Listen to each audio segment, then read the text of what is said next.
are here at the Decals with Dad. It is the first Georgetown Coaches Show of 2020. A little bit later this year, but I'm Karl Schoening, joined by Coach Chuck Griffin of the Georgetown Eagles.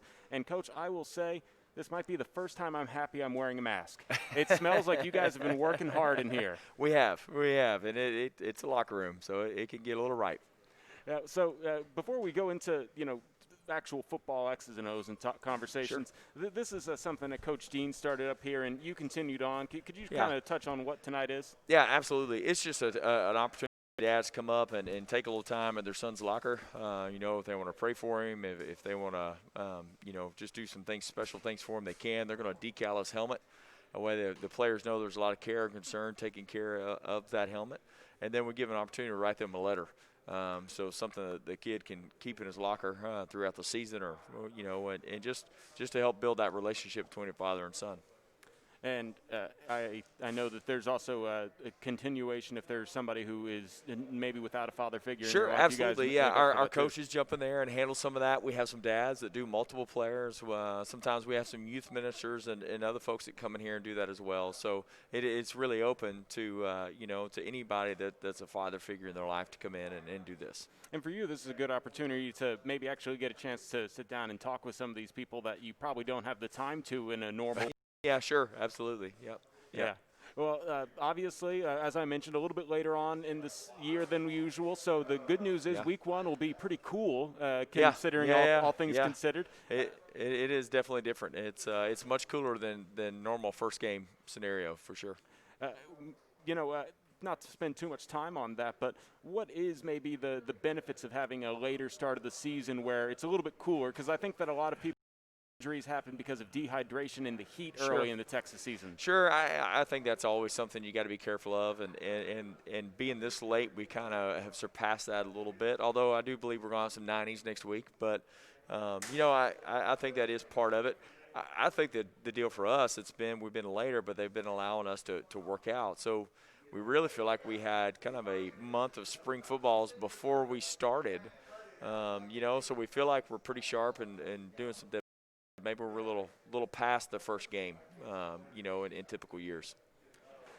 This isn't a typical year, obviously, but it is your second year with the Eagles. And what are maybe some of the benefits of having that first year under their belt that makes this atypical year a little bit easier for you since you're not learning everything on the fly? Well, I think anytime you take a new job, you kind of drink through a fire hose for a little while, So I think having all of this stuff go on, I mean, right now everybody in America is drinking through a fire hose, just with the changes and trying to plan and, all those kind of things. So I think having a year under my belt and knowing the system and knowing the people and all that has helped this situation go a little bit better. And, kind of the last question on the atypical, and then we get to talk fun football stuff. Okay. What has been maybe the main challenge of this COVID-era football coaching? I think the biggest thing is just dealing with bureaucracy like we do. Sometimes the goal line gets moved. We think we got a great plan, and then something changes, and we come up with a new plan, and something changes, and so the goal line keeps getting moved, and that's been my talk to the parents about. Normally I'll send stuff out in May that they can plan all the way through September. We try to say 6 months or a year ahead in planning, and right now you just can't do that. It's kind of planning step by step, foot by foot. So that's probably been the biggest challenge because coaches by nature, most of us are planners.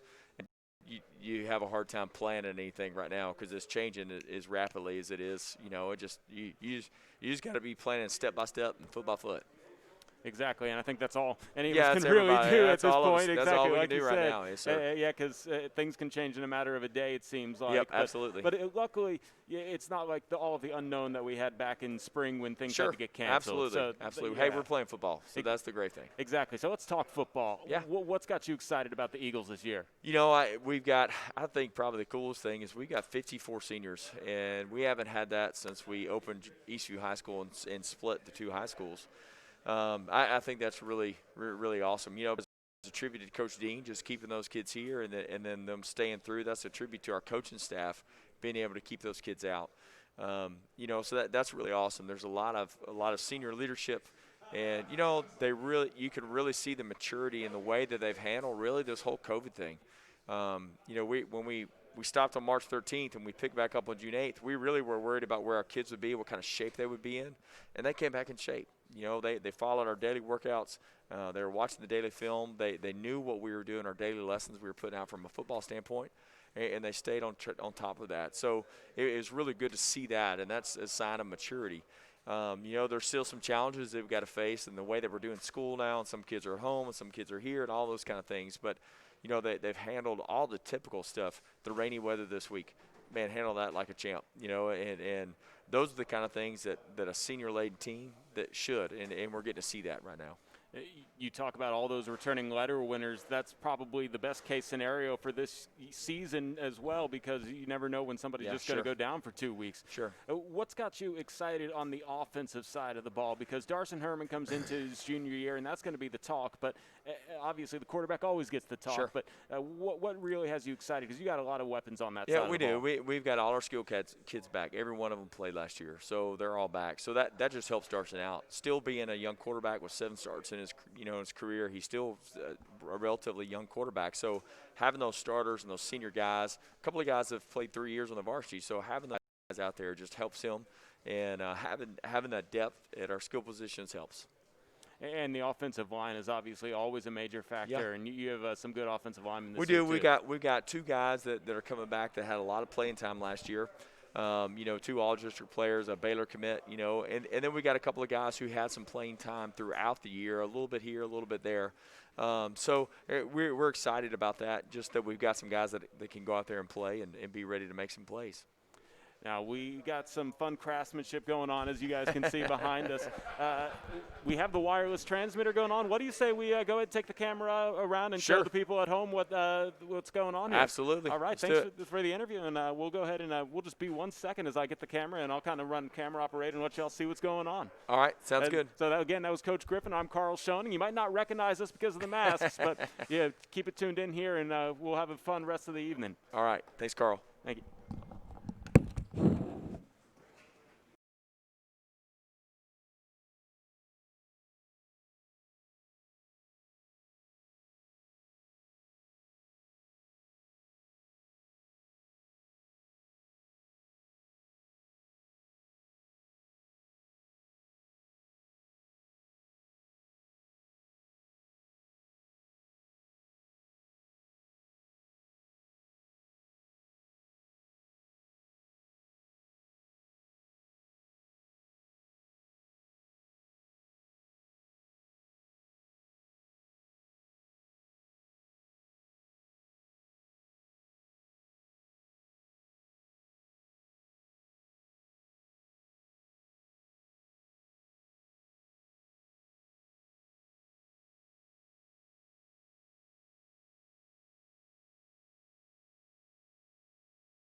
Hey, we're back at Decals with Dads. I'm here with offensive coordinator Coach Beatty, and you have a fun group to work with. A little bit of inexperience in some places, a lot of experience in another, and a lot of talent. And we could start with that. After the first scrimmage, what were your thoughts? Well, I was really impressed with our first scrimmage. You know, you would expect coming out of this COVID quarantine and no spring ball and to be a little bit sloppy in your first competition versus another opponent, but we've had a lot of work this summer and of just dry runs at practices and things and get a lot of reps to where we were pretty sharp, in our first scrimmage, and I was pretty proud of our guys and how well they played just based on that fact, and I was impressed, but really every position. I know you all did have a little bit of a lull there during lockdown, but you bring up an interesting point. Have you all had more practice time before the start of a season than ever before? Oh, absolutely. I mean, you say that we've had more practice time just in just shirts and shorts, no pads or anything like that, but I think it's to our advantage really, just because we were able to slow things down for so long and just teach how we want each play run, what your mentality needs to be each time we install a new play and things like that. So it was really to our advantage to be able to get that extra time. Yeah, it's obviously always great to have extra time, especially when maybe you're working in some new players, kind of like Nate Denny, who comes here from the state of Oregon.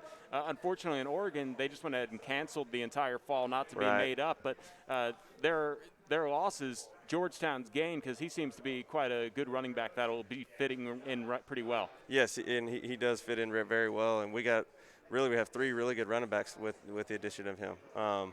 And so we're going to be able to do some good things with them once everything gets cleared up. And I'm really excited what he can bring to the table because he's a very dynamic player. He runs with power, he runs with speed, and so he can do a lot of things. And then we also have the returner Ryan Eady's all-district running back, and he does some really good things. One of the smarter players I've ever coached. And then Devin Ross brings a lot to the table as well. So I'm excited about the whole running back group in general. Yeah, that three-headed monster definitely makes it hard to scout, and the opposing defense need to be on their toes because they all bring a little something different to the table. Absolutely, yeah, they do. When you're talking about your other skill positions, the receiving core, while we talked about the running back, they're going to be a big part of this year too. Absolutely. We have a good receiver in each one of our spots. 2 good slots, 2 good outside, really more than 2 good outsides, and each of them brings something different to the table, with a height advantage in a couple spots and a speed advantage in one spot, and they're all pretty good route runners and can get open, and they all play hard and they block well, and we're going to be able to do some really, really good things with our receiving core. Now, Herman and Sparkman obviously are pretty talented with their arms. How much does that open up with, especially Carson's cannon of an arm, that you can start to run some deep routes but also spread the defense out like that? Yeah, absolutely. It comes into play stretching the field vertically, being able to throw the ball over the defense's head, as well as our RPOs when we're calling a run play, and we can get it out to different spots on the field because of arm strength. And so I think that's a big plus with Darson's arm strength and just what he's been able to bring to the table as far as that goes. It's not every day that you get those kind of quarterbacks in high school, so I'm sure you're probably licking your chops thinking up all kinds of fun plays. When you can't have the kind of in-pad practice time, but you have maybe the walkthrough of the shorts and shirts practices, is that really where it's beneficial, making sure that they're fine-tuned on their routes and their passing of the receivers and timing? Yes, I think, all summer we were able to go, well, not I say all summer, most of the summer we were able to go a lot of 7-on-7 type of stuff. And so I don't think I've ever gone through a stretch of time where I've done more 7-on-7. So he got lots of reps really our quarterbacks and receivers got lots of reps at our pass game, and fine-tuning that thing by the time football started is really, really good. On the opposite side of that, your offensive linemen probably were super happy last Friday to be able to hit somebody that wasn't wearing blue themselves. Yeah. So how do that one scrimmage make the offensive line and running backs who are better in pads, in their positions are kind of padded positions, how does that one scrimmage really show you what you maybe need to work on that you didn't notice in the shorts and shirts practices? Yeah, so physicality is something you couldn't really ever gauge, and when you're looking at who's going to play each spot on the offensive line, it was kind of tough to gauge who your best 5 are really, because you couldn't test their physicality throughout this whole process. But I think it was good to see some different things in the scrimmage when you're blocking certain techniques on the defense and figuring out, okay, you are or are not successful based on how you're doing this. And it was easier to actually coach it up on film, say, hey, look, this is what it looks like now that we're actually being physical with someone. So that was really good. Yeah, because the blocking schemes, that's probably the most important part of the offense. Everybody kind of likes to say the offensive line is the most important position. And how do you feel like they performed during the scrimmage, and obviously a pretty controlled setting until that final quarter that y'all played? Yeah, they were good. And when we held out some of our kids towards the end, but I felt like they did well. Granted, their first time going against a different defense and stuff like that without really a game plan going into it. So I thought they did really well. There's some stuff that we're definitely going to have to work through and work on to get better at to beat really good teams, but we're excited about their progress so far. You have a situation against the Belton Tigers where they have a new coach, and Coach Sniffen, who, as I understand, you haven't been able to find much tape on him, and you don't know really what you're going to expect. How do you prepare an offense for not knowing what the defense might throw at them? So we have a general idea of their basic defensive structure that they showed in their scrimmage versus Hutto last week. So and we generally have good ideas of what we like to attack on that type of defense. So we're going at it with that type of stuff, just saying, hey, let's be more physical, let's play fast, let's get to our assignments. 100% assignment right, and have the right technique that we're teaching, and not get too tricky with what we're throwing at them just because, hey, they line up in this structure, let's figure out how to block it. So y'all were watching the SHN sports broadcast of the scrimmage, is that right, or did y'all exchange tape? We exchanged tape, yeah. Okay. I saw a little bit of the SHN. Yeah, I thought we were helping out because that's another affiliate of ours over there in Hutto. We appreciate your time. And, hey, just one last question. What are you most excited about this season? I know that there's always something that makes you really excited going into a year. Do you have one that pops out? Well, it's just the group of kids. I don't know that I've ever been had as much fun with the group of kids, just because they're such good kids. I don't think I've ever coached a team with a group of kids that I like more, like like Brandon Bradford and Cade Laughlin and Ryan Eady. Those kids are just hard to not like, and so I love being around them all the time. So I'm just excited to see how their senior years go and bringing all their hard work to fruition and being a part of that. And so I just can't wait for those guys to see their hard work pay off. Awesome. Well, we appreciate your time, and Absolutely. We can't wait till Friday night. Me neither. All right. Excited. Thank you, sir. Thank you. Yep. Usually I would shake your hand, but not kosher now. yeah, exactly. Well, we'll find another interview here and keep it tuned into the Coach's Show.